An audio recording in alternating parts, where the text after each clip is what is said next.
오늘 함께 나누고자 하는 말씀은 다니엘서 4장 10절에서부터 14절 말씀입니다. 우리 함께 읽도록 하겠습니다.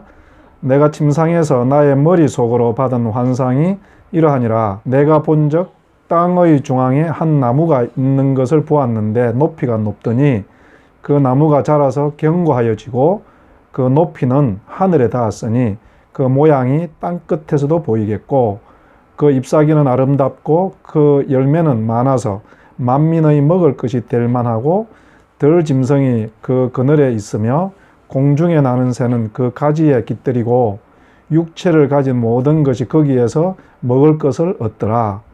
내가 침상에서 머릿속으로 받은 환상 가운데에 또 본적 한 순찰자 한 거룩한 자가 하늘에서 내려왔는데 그가 소리질러 이처럼 이르기를 그 나무를 베고 그 가지를 자르고 그 잎사귀를 떨고 그 열매를 해치고 짐승들을 그 아래에서 떠나게 하고 새들을 그 가지에서 쫓아내라. 아멘.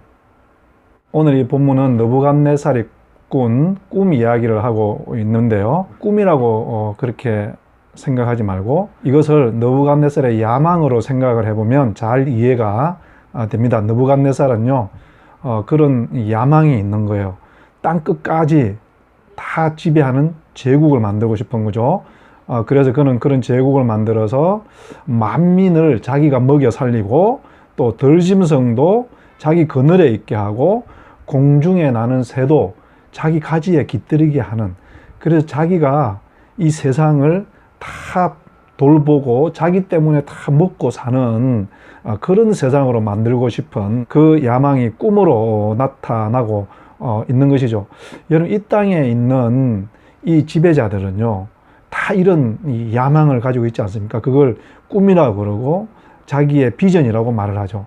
자기가 힘을 얻고 큰 제국을 이뤄서 만민을 자기가 돌보며 들짐승까지도 자기가 돌보겠다고 하는 이 야망을 위해서요, 이들이 뭘 합니까? 주변국들을 침범하고 점령하고 그 자기가 이 좋은 일을 하기 위해서 너희들을 내가 종으로 삼겠다고 말을 하고 이렇게 자기 제국을 만들어 가는 것입니다. 여러분, 이거 참 아이러니하지 않습니까? 만민을 먹여 살리고 들짐승을 자기 그늘에 있게 하고 새를 자기 가지에 깃들이게 한다고 하면서 오히려 그것들을 정복하고 그들을 죽이고 목숨을 빼앗고 그들을 자기 발 아래 꼭꼭 메어두는 모습, 이것이 오늘 본문의 이 느부갓네살의 꾼 꿈의 내용이고요, 야망인 거예요.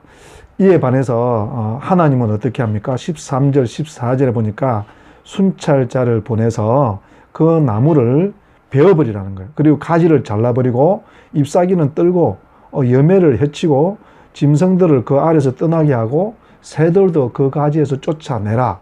어찌 보면 이 순찰자, 한 거룩한 자가 하늘에서부터 와서 이 좀 나쁜 짓을 하는 것처럼 보입니다. 거기에 이 큰 나무에서, 그죠? 이 먹을 것을 얻고 있고 깃들일 자리를 얻고 그 그늘에 쉬고 있는 새와 짐승들을 다 쫓아낸다는 이 표현이 우리에게 그런 생각을 하게 하죠.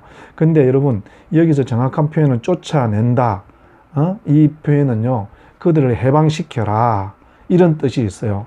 그러니까 이 하늘에서 온 순찰자는요, 느부갓네살의 그 야망 때문에 수많은 사람들이 그의 이 제국에 매여서 노예처럼 살아가고 있고 들짐승까지도 그들에게 포갑을 당하고 있고 새들도 매여 있는 이 느부갓네살의 제국을, 이 잘못된 생각을 베어버리고 그럴 때 이 모든 만민들이 자유를 얻고 짐승까지도 해방을 얻는다는 그런 뜻이 있는 것이죠. 이 느부갓네살이 내세우는 캐치 플레이는 너무 좋습니다. 내가 만민을 먹여 살리고 들짐승을 돌보고 새까지도 내가 깃들이게 하겠다. 마치 일본 제국주의가 동아시아의 번영, 그죠? 대동아의 번영을 이야기하면서 아시아 모든 민족을 짓밟고 괴롭히고 그러면서 자기들이 이것을 다 먹여 살리는 것처럼 이야기했던 것, 이것은 동서고금을 막론하고 모든 제국주의자들, 친일자들, 권력 가진 자들이 내세우는 명분이고, 그것 때문에 수많은 사람들이 숨죽이면서 그게 매여서 살아가는 제국의 참 아픈 현실을 느부갓네살의 꿈으로 이야기하고 있고, 그것에 대해서 하나님이 그 제국을 멸하여버리고 모든 사람들을 해방시키겠다는 것들을 보여주고 있는 것입니다.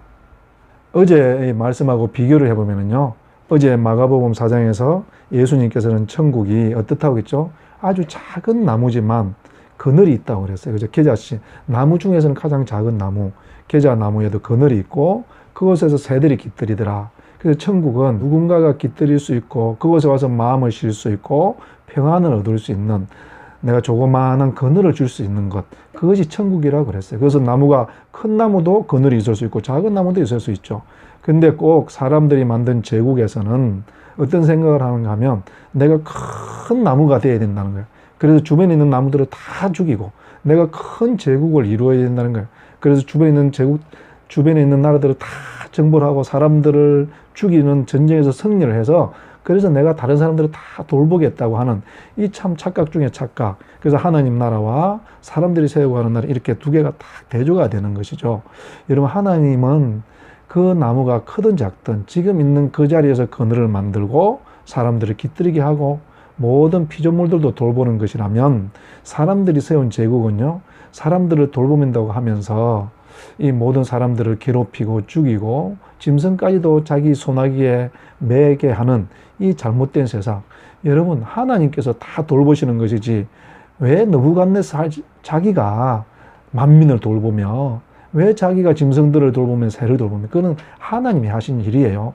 우리가 하나님께서 우리에게 허락하신 그늘에서 누군가 들어와서 거기서 깃들일 수 있는 것만 한다면 하나님께서 만족하실 줄로 믿습니다.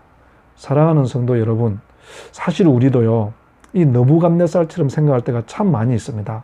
지금은 내 나무가 너무 적어서, 내 그늘이 별로 없어서 다른 사람들이 깃들이게 할 수 없다는 그런 아쉬움을 늘 가지고 있죠. 그리고 언젠가는 내가 큰 나무가 되어서 그때 다른 사람들을 위해서 그늘을 만들어 주겠다. 근데 여러분, 그것은 성경적이 아니에요. 우리 예수님께서는 뭔가 하면, 지금 네가 아무리 작은 인생일지라도, 네가 계자씨만한 나무가 일지라도, 나무 같지 않은 나무일지라도 내 인생에 그늘이 있다는 거예요. 그래서 그것으로 다른 사람을 품어주고 다른 사람의 마음에 평안을 주고 깃들이게 한다면 그것이 천국을 사는 비결이라는 것입니다. 사랑하는 성도 여러분, 우리가 느부갓네살 같은 어리석은 이 비전을 가지지 않았으면 좋겠습니다. 지금 하나님께서 나에게 허락하신 그것이 크든 적든 그것에서 우리가 그늘을 만들고, 그래서 그 그늘에 누군가 한 사람만이라도 깃들일 수 있도록 우리의 마음을 열어주고 우리의 손을 내밀어 줄 수 있다면 하나님께서 우리를 통해서 천국을 이 세상에 만들어 가실 줄로 믿습니다. 기도하시겠습니다. 하나님 아버지, 내 삶이 계자씨 나무같이 작을지라도 주님께서 주신 그늘은 있을 줄로 믿습니다. 그곳에 누군가가 들어와서 쉬고 회복되고 평안을 얻고 다시 인생을 시작할 수 있다면 그것이 천국인 줄로 믿습니다. 누군가를 품어주고 누군가를 위로하고 격려하는 건 내일로 미루지 않게 하시고 오늘 나에게 그 일을 행할 수 있는 능력을 허락하여 주시옵소서. 예수님 이름으로 기도드렸습니다. 아멘.